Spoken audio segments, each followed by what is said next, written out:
بسم اللہ الرحمن الرحیم. السلام علیکم. میرا نام ڈاکٹر احمد اجاز ہے اور میں اسمیل امی کلینک سے بڑواد پاکستان سے آپ سے مخاطب ہوں.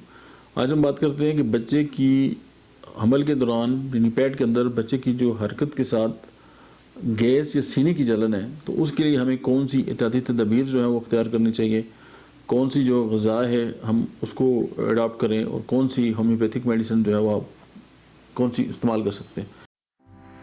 آپ کی صحت کے بارے میں مزید ڈسکس کرنے سے پہلے اس ویڈیو کو لائک کریں، ڈاکٹر احمد اجاز آفیشیل یوٹیوب چینل کو سبسکرائب کریں اور بیل آئیکن پر ضرور کلک کریں.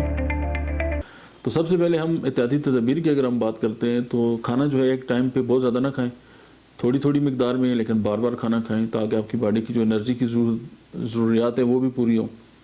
اور زیادہ دیر تک ایک پوزیشن میں نہ بیٹھیں، ہلکی پھلکی واک کریں اور ایک جگہ پہ زیادہ دیر نہ بیٹھیں. اور اس سے یہ ہے کہ اگر ہم خوراک کی بات کریں تو چکنائی اور جو تلی ہوئی چیزیں ہیں ان سے بچیں، تازہ پھل استعمال کریں اور تازہ سبزیاں استعمال کریں اور کم از کم روزانہ جو ہے وہ 8 سے 10 گلاس جو ہے وہ پانی استعمال کریں ایز پر یور ریکوائرمنٹ.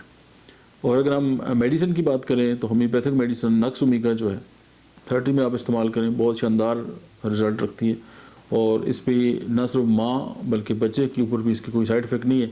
تو آپ اس کو استعمال کریں اور بچے کی حرکت کے ساتھ گیس یا سینے میں جلن ہے تو اس سے آپ چھٹکارا پا لیں گے. Thank you very much.